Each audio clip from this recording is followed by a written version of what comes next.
Hello and welcome back to Bite Size Boxing. Apologies for the wet hair look today. This is very much on the fly just before I start work, so I just thought I would get out some content quickly for you guys. And this is an initial reaction to the announcement of Mario Barrios versus Manny Pacquiao. Of course, this was announced some time ago, around a month ago, but I just wanted to give my initial thoughts to this fight ahead of a later breakdown. First and foremost, of course, it has come quite out of left field. Manny Pacquiao trying to become the oldest welterweight champion in history, breaking his own record. Pacquiao now, I think, well into his mid-40s. I believe he's 46.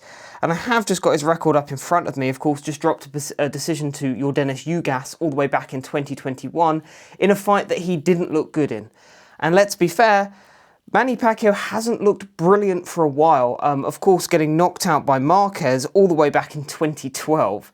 So this is a fighter who is clearly nowhere near his best anymore, well into his mid-40s, pushing 50.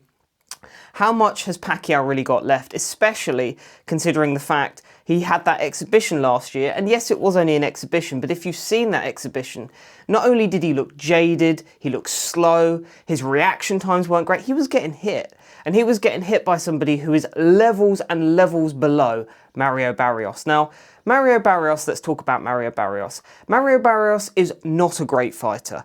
He is a very, very weak welterweight champion. He's really a 140-pounder masquerading as a 147 fighter. He shouldn't really be at that weight. Of course, lost to Gervonta Davis.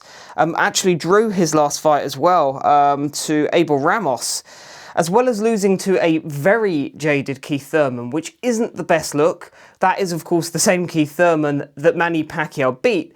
Now, we know that, triangle theory doesn't necessarily work in boxing, but that being said, that version of Keith Thurman ostensibly dealt with Mario Barrios with little issues, really.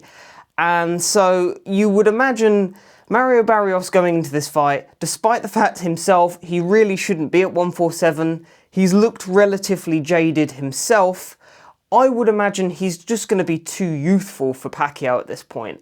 What Pacquiao dined out on in his prime was his reaction times, his reflexes, those fast twitch muscle fibers, and just the ability to jump in and out of that pocket. That's just not something that he can do right now. And when you've counter into the fact that as much as I believe that Mario Barrios is just a blown up 140-pounder, he's a bigger man than Manny. And I think that size will tell.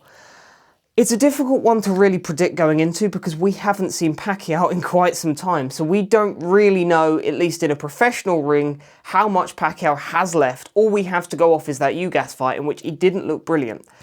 So I think we can safely assume that he's probably not going to look particularly good. And as much as I don't want to pick this, early sort of feelings for me, I think Mario Barrios beats Manny Pacquiao. And not just that, I think Mario Barrios stops Manny Pacquiao. I'm feeling maybe a mid-round stoppage in this one, something like that, at least initially. He might be able to get into the second half of the fight, but this is just it. What's that gas tank, that 46-year-old gas tank, a guy who's basically climbing off the sofa and hasn't boxed in nearly half a decade, and the last time he did box, he didn't look good. I don't think it looks good for Manny Pacquiao. And I think this could be quite a sad way for Pacquiao to go out. I understand what he's trying to do. There's legacy to this. I get what he is trying to do. But unfortunately, I just don't see this one panning out well. But what do you think? You let me know.